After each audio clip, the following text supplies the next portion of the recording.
Okay, should we make a start? Apologies for absence. I've received no apologies for absence.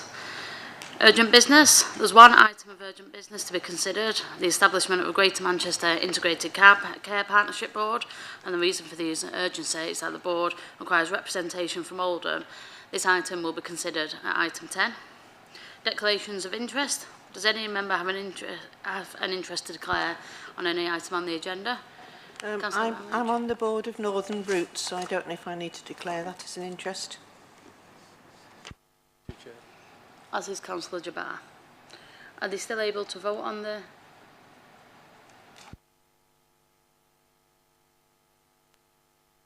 If the matter's a pecuniary interest, then you need to leave the room. If it's not, then you can vote and not the... Well, I'll be advised, but I don't think so. I'm just there as a council representative. I don't get any money for it. Can I claim some? Okay, thank you. Item 4, public question time. I've received the following public questions. I'll read them both out and then Councillor Ali will answer them both at the same time. The first question is, have all the recommendations been implemented of the Oldham Education and Skills Commission report? Will the officers revisit the report and evaluate what progress has been made? Based on the data I have obtained, the current admissions criteria for accessing good and outstanding attainment school favours the white British community and people from affluent areas, especially people with Christian faith, when the other subscription criteria is applied. Can the Cabinet members please discuss this and outline how this can be addressed? Oldham Council has built Saddleworth School, Whiteton and Crompton School and Crompton School and Crompton School. I think that's Crompton House School. Why can't Oldham OMBC build a school for Hathershire? This year, Hathershire School has one of the best results in Oldham. Question number 2. Can the Cabinet members analyse the data from Bluecoat School, Crompton House and Saddleworth School? What percentage of pupils are on pupil premium compared with town centre ward schools? Oldham Council has given grants and funding for Bluecoat School and Crompton House for them to expand and have new building. Has their PAN number increased since the expansion, so more pupils from Oldham can access their school? What percentage of pupils from out of Oldham attends Bluecoat and Crompton House? Was there any quality assessment carried out when the funding was allocated? Oldham Council has built Saddleworth School and Whiteton and Crompton School and given grants for other schools to expand. Hathershire School has good Ofsted report this year and it got the second best results when it comes to progress in their pupils. Why are Cabinet members and officers reluctant to find grants and funding to build a brand new school for Hathershire? A brand new school is built and they can increase PAN and serve the community. Councillor Ali to respond. Yep, thank you, Chair. I would like to thank Mr. Maroof for his questions and thank our officers for the written responses they have already provided to him on some of the matters raised. The recommendation of the Oldham Education and Skills Commission were implemented from 2016 to 2021 by the Oldham Education Partnership. From 2017 to 2022, the Borough also received investment as an opportunity area. A review of the programme by the Department for Education is due to evaluate the progress that has been made. Both Oldham Education Partnership and Opportunity Area were influential in the formation of the Oldham Learning Partnership, which has now school leaders working alongside council officers to implement sector-led approaches to education improvement. Although there has been progress in improving Oldham's pupil achievement, we recognise that there is still a way to go until we achieve the ambition of closing the attainment gap to national averages. To this end, the Council is supporting the sector to develop an education improvement strategy to ensure that all pupils receive a great education. Admission criteria for state-funded schools do not have a weighting that is determined by race or affluence. However, for faith schools are able to set criteria that are weighed towards the faith such as Christianity. All secondary academies and schools in Oldham have trusts or governing bodies that set their own admissions criteria, except Saddleworth School, which is set by Oldham Council. Council criteria gives pupils from disadvantaged family priority where possible for both pupils living in geographical priority area and those living outside the geographical priority area. If the pupil qualifies for pupil premium, they are in a higher criterion than their non-pupil premium equivalent. DFE holds the resource for school building, and with the council support, there was a rebuilding at Saddleworth and Royton and Crompton schools. Hathershaw is part of the Pinnacle MAT, who nominated the school in the DFE rebuilding programme. Council officers visited Hathershaw to view the conditions and supported the nomination of the school. We cannot find documentation about a condition that Bluecoat School must offer 10% of Year 7 places to non-Christian faith. However, officers have investigated and found that 18.4% of the offers for September 2022 were for non-Christian pupils. GCSE pupil outcomes data will be validated in January 2023, and the information will be in the public domain soon thereafter.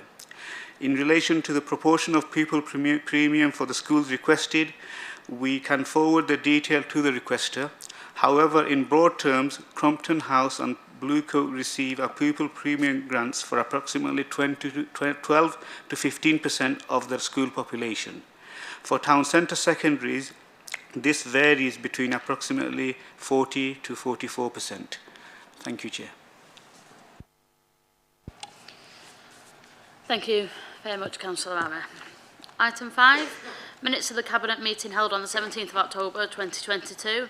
Does Cabinet agree the minutes as attached? Agreed. Thank you. Item 6, the Local Improvement Fund 2022 to 2023. This is my report. Since I became leader, I've been clear that I want Oldham Council to put residents first, and that means responding to their concerns and priorities, involving them in our decision making and empowering them to improve their neighbourhoods. The Local Improvement Fund is a great way for councillors to work with residents to do just this. Having battled through the pandemic, our residents are now facing a cost of living crisis, and in tough times, the natural thing is to focus on short-term essentials. The Local Improvement Fund gives us a way to do more than that. It allows councillors and residents to work together on the things that will make a real difference in local areas and that might otherwise have been missed. Outdoor gym equipment or improvements to a local shopping area or local park may not be transformational, but they make a huge difference to how people feel about their neighbourhood. With this year's fund, we're encouraging councillors and residents to prioritise projects in 3 areas that we know matter to people. Projects to help communities deal with the cost of living crisis, projects to improve facilities for children and young people, and projects that build on the success of the Don't Trash Oldham campaign. Because we don't know that many of our challenges of our towns and villages face erosion, this year we're running the fund in a slightly different way. So of the £500,000, £400,000 of the fund, which is the majority of the funding, will be allocated as we have done in previous years, with councillors bidding for capital projects worth at least £10,000. For these projects, we're encouraging councillors to think about the size and the impact of their proposals. So the larger the project, the more impact we want to see. The remaining £100,000 will be distributed as fast grants. These grants will be distributed on a more regular basis until the fund is completely allocated, with a quick application process for bids between £500 and £3,500. The idea here is to ensure that we get funding into our communities and make a difference as quickly as possible. The Local Improvement Fund won't on its own be the thing that gets Oldham through the current period, but it is a great way for the council and our councillors to make a tangible difference to people's lives and local communities. The funding and the projects that will come from it show that we're putting residents first, acting on the things that matter to them, and remain committed to improving the lives of people in every part of our town. Does any councillor have any questions or comment? Councillor Jabbar? Thank you, Chair. I think this is an excellent report. I completely welcome it and support it. I think it will help to build on Don't Trash Oldham programme, and it will also help small local groups where people have been working in particular neighbourhoods to come together and do small projects. And I'm sure that will be very welcomed by many community groups throughout the borough. So I really welcome this report. Thank you. Do members, are the recommendations agreed? Thank you. Item 7, Treasury Management Mid-Year Review Report 2022-2023. Councillor Jabbar. Thank you, Chair. So this is a six-monthly review report in way of telling the Cabinet how we're managing the Treasury management function. It's a statutory report, Chair. It's before yourselves today, but then it will be going to Council on the 14th of December. I'm pleased to tell you that the report confirms that in terms of managing the Treasury function in the Council, we're following all the statutory codes, including from CITFA and government codes that we're actually following in the way we manage our report. It's a rather technical report.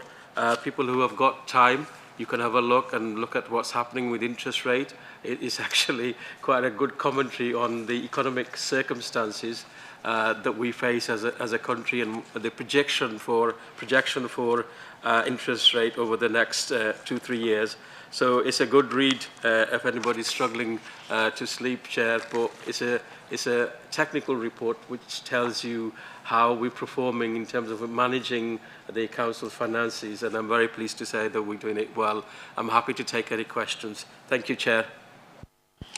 Does any member wish to speak? No? Are the recommendations agreed? Item 8, Northern Routes Visitor Centre. Chair, I think I've decided I'm going to leave for this item, Chair. Thank you.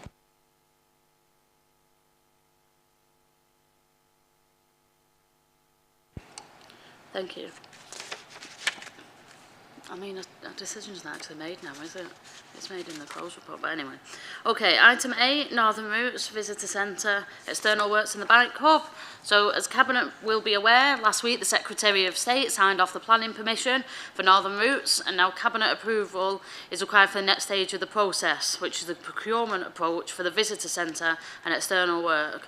This paper also includes an update on the Bike Hub, detailing how Bike Track Limited is the Council's preferred contractor for the specialist mountain bike track. Northern Routes is a really exciting opportunity to put Oldham on the map with the largest urban park in the country, and it's already created jobs and opportunity for Oldhamers, with many more coming down the line, and this is the next stage of it. Do any member wish to speak? No?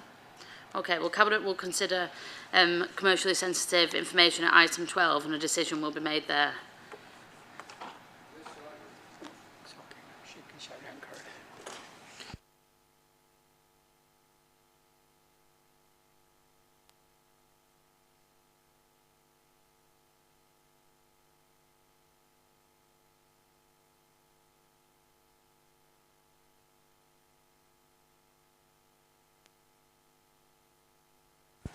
Okay, thank you.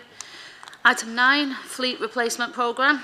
Oldham's Fleet Management Service is seeking approval to purchase new vehicles for the next 3 financial years. By approving this report, our fleet management teams will be able to begin the procurement processes to replace vehicles reaching the end of their use and those currently hired by the Council, all whilst ensuring the best value for money for Oldham residents. The Fleet Management Services are also requesting approval the Delegate Future Authority to sign off and approve vehicle procurement processes to the Director of Environment. Do any member wish to speak? No? Cabinet will consider further commercially sensitive information at item 13 before a decision is made. Thank you. Item 10, which is an urgent item, the establishment of a Greater Manchester Integrated Care Partnership Board. The report brought to Cabinet today outlines that along with the Integrated Care Board, we're statutorily obliged to create a GM Integrated Care Partnership as part of the Integrated Care System. We're being asked to agree to establish a GM ICP as a joint committee of the ICP and the 10 GM local authority.